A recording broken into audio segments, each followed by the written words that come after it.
네, 위성자료처리 2교시에는 여러분들과 함께 지난 학기에 과제물을 제출한 내용을 같이 살펴보고 또 어떤 방식으로 제출해야 되는지에 대한 이번 학기 수업 수강 과정에서 반드시 지켜야 될 내용들을 소개했습니다. 잘 기억하셨죠?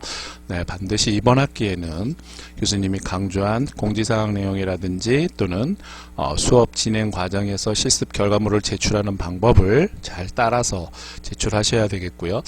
처음 위성영상 활용 선의숙 과목에서 나타나는 몇 가지 이런 실수랄까요? 또는 공지사항을 잘 리뷰하지 않고 제출한 경우에 교수님이 그런 부분들은 충분히 여러분들이 학습 과정에서 좋은 결과물을 제시하는 내용과 또 각 주차별 수업에 대해서 이해도를 다시 피드백하면서 진행을 하였습니다. 하지만 위성자료 처리 실습 교과에서는 굉장히 레벨이 높아집니다. 이미 선의숙 과목에서 다양한 내용들을 여러분들이 학습을 하였기 때문에 그 학습을 전제로 수업을 하기 때문에 여러분들 각자가 데이터를 수집하고 또 분석하는 과정에 있어서 아마도 굉장히 다양한 어떤 성과물을 만들 것이라고 기대를 하고 있고요. 자, 그래서 3교시에서는 앞에서 소개한 것처럼 이번 수업을 임할 때 어떻게 그 레포트를 만들면 좋을지에 대해서 지난 학기 사례를 같이 다시 복습하면서 소개하겠습니다. 기억하시죠? 위성영상 활용 수업에서는 각 주차별 교수님이 1교시, 2교시, 3교시를 통해서 이렇게 강조하고 설명한 내용들을 여러분들이 다시 어떤 출처를 반드시 가지고서 그 내용에 대해서 리뷰한 결과물을 정리를 하였고요. 또 수업 진행의 각 주차별 그 커리큘럼에 맞춰서 여러분들이 그렇죠? 주차별 수업 계획서에 맞춰서 강의 교재에 있는 내용을 같이 리뷰를 했었죠. 기억하시나요? 자, 이렇게 리뷰한 내용들을 바탕으로 지구관측 위성의 어떤 종류가 있고 그 지구관측 위성에서 촬영하는 전자기파의 특성, 그래서 우리가 이렇게 트루 컬러 이미지라든지 또는 false 컬러 이미지를 만드는 것이 어떤 의미를 갖는지를 여러 차례 설명을 했었습니다. 가장 중요한 것은 수업에서 소개한 강의 자료를 여러분들이 한번 이렇게 쭉 설명을 듣고 지나가게 되면 어떻게 될까요? 많은 경우 그렇죠. 핵심 포인트를 놓치거나 또 뭐 시험에 기사 시험이라든지 취업 시험에 나올 만한 중요한 강조 사항들을 보다 명확하게 이해하기 위한 활동이 필요하겠죠. 우리가 이를 가장 쉽게 표현해서 예습과 복습이라고 하는데 특히 복습 과정에 있어서 교수님이 강조한 사이트들을 다시 들어가서 이렇게 해당하는 이미지들을 캡처해보고 또 정리해보는 과정이 매우 중요하다, 이렇게 설명을 했습니다. 특히 오른쪽에 있는 그림은 모든 시험에 가장 많이 나오는 내용일 뿐만 아니라 여러분들이 일반 사회생활을 하는 데 있어서도 그렇죠, 아주 전문적인 지식으로서 매우 중요한 하나의 그림이 될 수 있겠는데요. 우리가 가보지 않은 안드로메다 무슨 먼 위성의 먼 지구 밖 은하계의 어떤 광경들을 이렇게 관측하는 것도 다 이런 전자기파 스펙트럼의 원리에 의한 것이라는 것도 하나로 찾아볼 수 있을 것이고요. 또 보시는 것처럼 근적외선, 적외선, 마이크로웨이브, 특히 교수님이 굉장히 강조했었죠. 비지블, 가시광선, 사람이 볼 수 있는 빨주노초 파남보 약 450 나노메타에서 700 나노메타의 파장대, 또 군사, 국방, 우리나라에서도 최근 아주 활용도가 높아져서 어느 기업에서 이 센서를 만든다고 했죠? 기억하시나요? 한화 시스템이라는 기업에서 랜셋 7에 들어가는 아리랑 7호에 들어가는, 그렇죠? 랜셋은 미국 위성이고요. 아리랑 7호 우리나라 위성에 들어가는 적외선 센서를 만드는데 한화 시스템이라는 기업이 지금 센서 개발에 또는 위성 개발에 참여하고 있고요. 그 하나 시스템이 세트랙 I라고 하는 우리별 위성, 우리나라의 최초로 인공위성을 개발한 기업을 같이 합병을 해서, 그렇죠. 최근에 주식도 굉장히 큰 이슈가 있었던 그런 사례들이 뉴스에 있습니다. 뉴스 검색해 보세요. 되게 재밌습니다. 자, 이렇게 만들어진 다양한 기초 원리를 학습했고요. 그 기본 원리들을 지난 학기에 여러분들이 다 잘 이해했을 거라고 생각됩니다. 아마 아직도 굉장히 어렵게 느끼는 학생들은 스킵하거나 복습하지 않은 경우에 나타날 수 있는 건데요. 여기 보시는 것처럼 RGB 이미지로서 가시광선 영역으로 우리가 흔히 비행기를 타거나 또는 드론 영상이나 항공기에서 보는 이미지를 만드는 것 뿐만 아니라 인공위성에서는 적외선 밴드를 통해서 이렇게 NIR 밴드를 이용해서 농경지, 지금 위쪽 부분이 농경지가 되겠고요. 뭐 나무라든지 수풀이라든지 하는 부분들이 이렇게 붉게 나타나는 경우에는 뭐라고요? 식생의 건강 상태를 평가할 수 있는 식생지수라고 하는 NDVI를 만들게 되죠. NDVI가 어떤 의미이고 우리가 소프트웨어를 활용해서 어떻게 NDVI를 만드는지도 이미 여러분들에게 다 소개를 했습니다. 자, 이런 걸 통해서 이 4장의 그림을 통해 NIR 밴드, 즉 근적외선 밴드에서 나타나는 특성들과 또 가시광선에서 나타나는 RGB 영상 등 이런 것들의 영상을 분석을 통해서 현재 농경지에서 나타나는 작물의 현황, 병충해가 발생한 지역 이런 것들을 탐지해낼 수 있고요. 특히 이렇게 수풀 지역 또는 나무에 있어서도 어떤 병충해가 있는지 등등을 찾아낼 수 있습니다. 기후변화의 관점에서는 CO2를 이산화탄소를 흡수하고 산소를 배출하는 총량을 이와 같이 알고리즘을 통해서 계산하게 되겠고요. 이렇게 계산한 것은 드론 영상이나 항공기 영상으로 전 지구를 커버할 수 없기 때문에 수많은 인공위성에서 얻어진 자료들을 빅데이터로 인공지능의 알고리즘을 써서 전 지구의 기후변화와 관련한 탄소 흡수량, 이산화탄소 흡수량 이런 것들을 계산하는 그런 프로젝트들이 진행되기도 합니다. 여러분들이 이런 것들 하나의 주제로 관심을 갖고 이번 학기에 기말 레포트로 작성해 보면 아주 좋겠죠. 자, 랜셋의 TM 센서. 랜셋 TM은 몇 호에 들어있는 센서인가요? 우리가 같이 공부한 센서들은 랜셋 8호. 랜셋 8호에는 어떤 센서와 어떤 센서가 들어있었죠? 그렇죠? 기억해 보시기 바라고요. 잘 기억이 나지 않는다면 교재와 또 강의 자료를 다시 한번 리뷰해 보시기 바랍니다. 자, 10주차에는 디지털 위성 영상 처리, 즉 이번 학기에 여러분들이 위성 자료 처리를 하는 데 있어서 가장 핵심 기반이 되는 디지털 데이터 처리 기법에 대해서 이미 이론적인 학습을 하였습니다. 이미지를 어떻게 하나요? 보정하고 저장하고 등록하고 강조하고 분류하고 병합하는 등등 우리가 궁극적으로는 국가 공간정보와 연계해서 활용하는 모든 단계들을 이미 교재를 통해서 아주 기초적인 학습 이론을 소개했고요. 그 이론의 각각의 과정에서 뭐 기하 보정이라든지 방사 보정이라는 것 등등의 개념을 소개했습니다. 오른쪽을 그림을 보시면은 우리가 일반적인 DSLR 카메라 또는 여러분들이 가지고 있는 갤럭시 삼성 핸드폰이나 또는 아이폰과 같은 핸드폰을 통해서 사진을 촬영해도 그러한 이미지는 모두 다 오른쪽에 보시는 이런 디지털화되어 있는 정보로 저장하게 되고 또 이 디지털화되어 있는 정보들을 활용해서 이미지 보정 앱에서 이미지를 보정한다든지 처리한다든지 하는 과정이 이루어지게 됩니다. 인공위성 데이터도 동일한 방법의 원리를 갖고 있다라고 소개를 했고요. 따라서 디지털 넘버, 즉 이 하나하나의 숫자 값이 요 하나하나의 이미지 안에 들어와 있는 데이터들을 우리가 어떻게 표현했죠?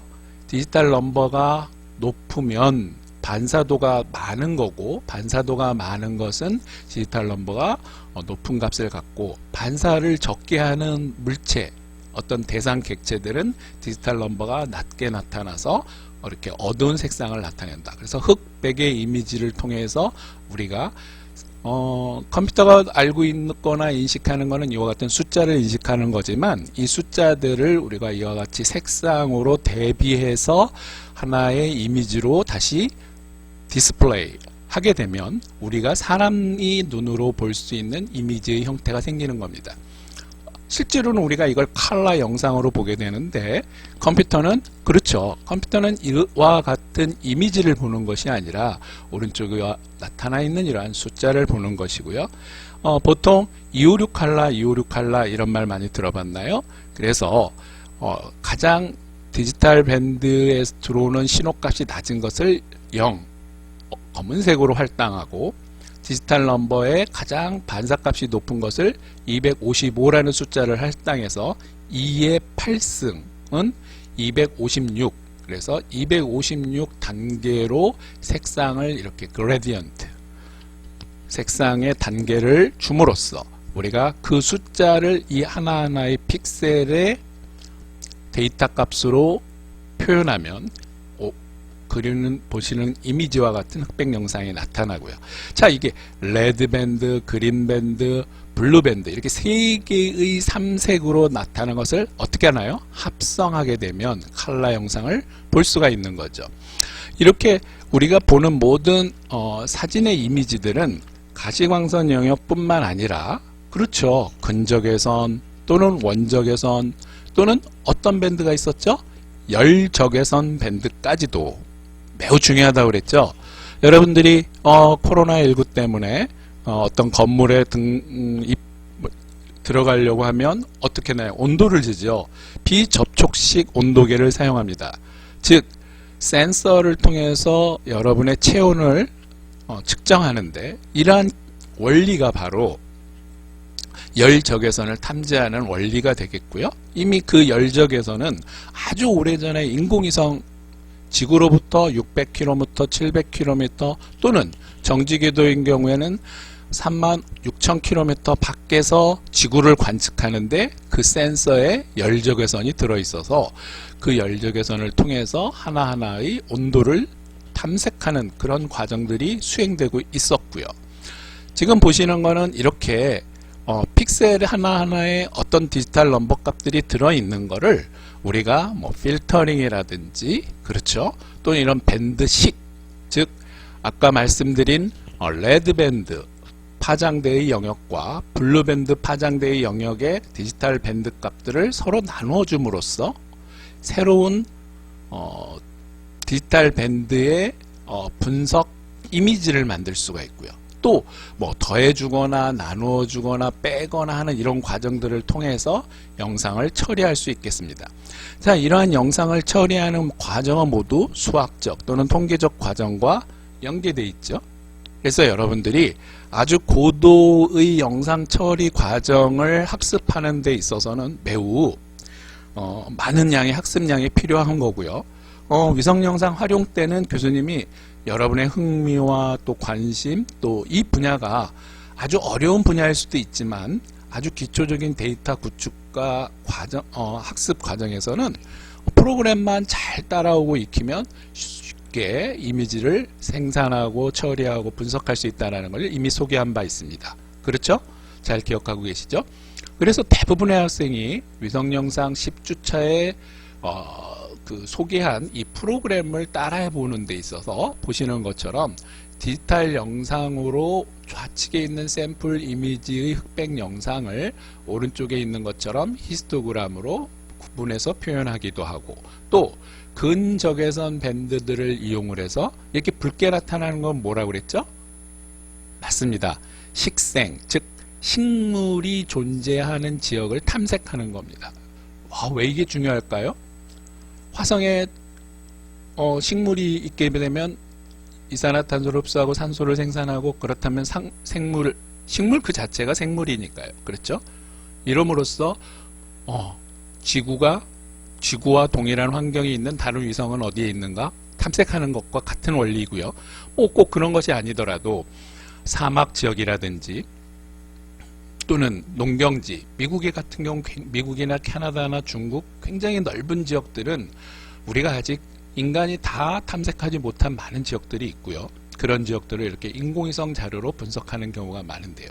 자, 여기 이미지를 우리가 구글 어스를 점프 투 로케이션에서 살펴봤었죠? 이 동그란 게 뭐라고 그랬죠? 퀴즈입니다. 지난 학기에 이렇게 퀴즈를 내주었고 그 퀴즈에 따라서 많은 학생들이 좋은 대답을 레포트로 작성을 했는데 그 퀴즈에 대한 답은 사실 이미 수업 때 다 소개를 했고요. 그 소개한 답을 통해서 여러분들이 이미 이해를 했습니다. 어떤 학생의 경우에는 퀴즈 낸 것만 기억하고 그 답을 본인이 리뷰하는 과정에서 놓친 경우가 많은데요. 수업 내용에 있어서 퀴즈와 그 해당하는 답과 강의 교재에 있는 내용들을 잘 리뷰하고 정리하는 것들이 매우 중요한 과정이라고 다시 한번 강조하겠고요. 자, 세 번째 이미지는 어떤 건가요?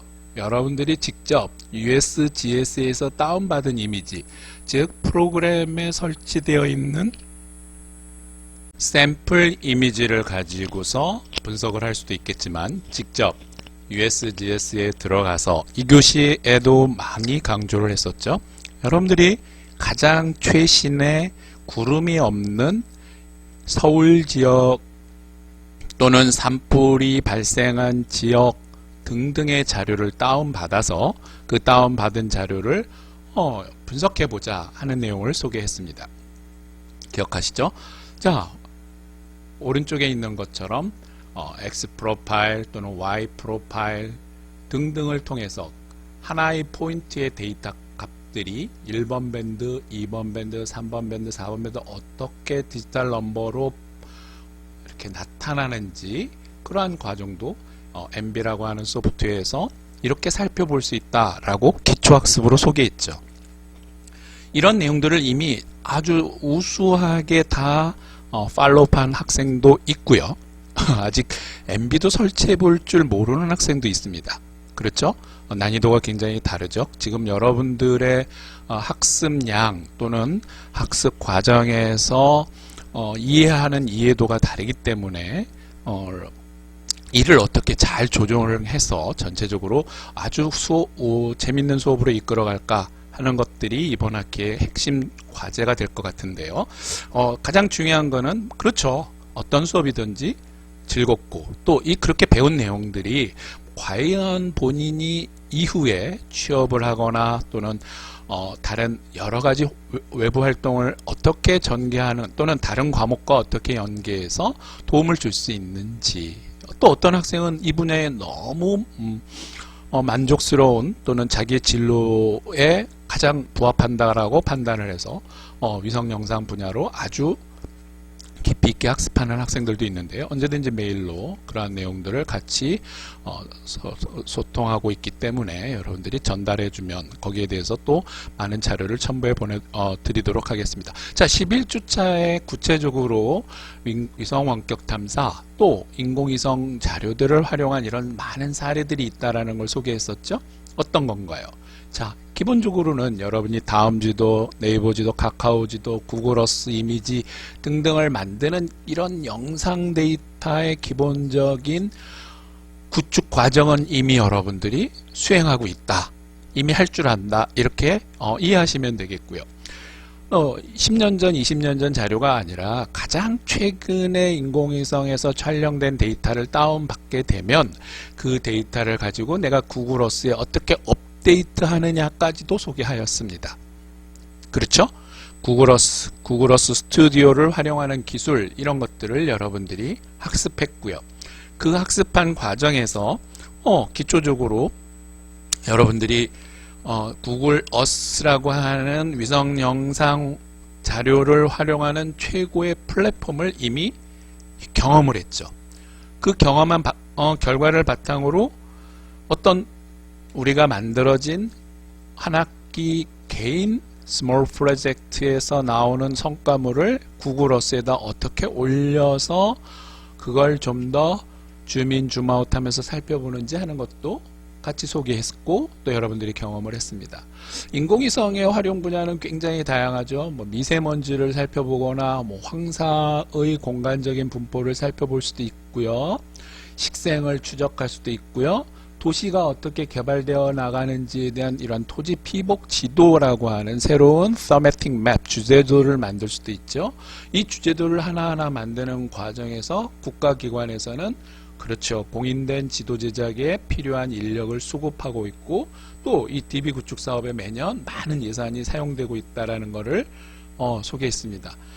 환경부, 국토부 뿐만 아니라 다양한 공공기관과 정부 부처에서 이런 지도들을 활용해서 환경영향평가라든가 그렇죠? 공항개발, 도로개발, 또 신도시 개발 등등의 위성영상을 활용하고 있다는 것도 소개를 했고요. 여러분들이 이런 다양한 활용 사례를 응용하고 또 적용하기 위해서는 가장 기초적으로 우리가 뭘 알아야 되는 거죠? 맞습니다. 위성의 종류, 그 위성이 가지고 있는 특징, 그 위성 데이터를 어떻게 우리가 쓸 수 있느냐라는 것을 배워야 하고 이에 대한 내용들을 국가별 위성에 대한 소개로서 이미 한 바 있고요. 우리나라도 이미 인공위성을 개발하고 그 위성 센서들을 두바이 또는 말레이시아, 대만 등 이런 국내뿐만 아니라 국외에도 수출하고 있는 상황이고요. 또 이렇게 만들어진 인공위성 데이터를 가장 국내 다양한 기관에서 사용할 뿐만 아니라 국정원과 같은 그렇죠? 북한, 통일부 그래서 북한의 여러 도시들을 분석하고 또 그 새로운 어떤 국도 계획을 세울 때도 이와 같이 위성 자료를 활용한다라고 거듭 강조했습니다. 위성 영상을 활용하는 데 있어서 수치표고 모델이나 또는 갯벌의 공간적인 분포, 자원광물 탐사 이런 것들에 대한 내용을 소개했기 때문에 자, 이 내용을 바탕으로 이번 학기에는 여러분이 관심이 있는 주제를 하나 선정을 하게 됩니다. 나는 갯벌 지역의 공간적인 분포를 인공위성 데이터로 탐색해 보겠다. 나는 서울의 지난 10년 동안 지표 온도가 어떻게 변화됐는지를 살펴보겠다. 이런 등등의 각자의 관심 주제를 가지고 MB라고 하는 소프트웨어를 통해서 만들 수 있는 다양한 이런 성과물의 과정을 매뉴얼을 통해서 교수님과 같이 학습하고요. 그렇게 만들어진 결과물을 최종 포트폴리오로 중간평가와 기말평가 때 제출하게 됩니다. 이렇게 제출된 것들은 그렇죠. 교수님의 DB에 다 저장이 되고요.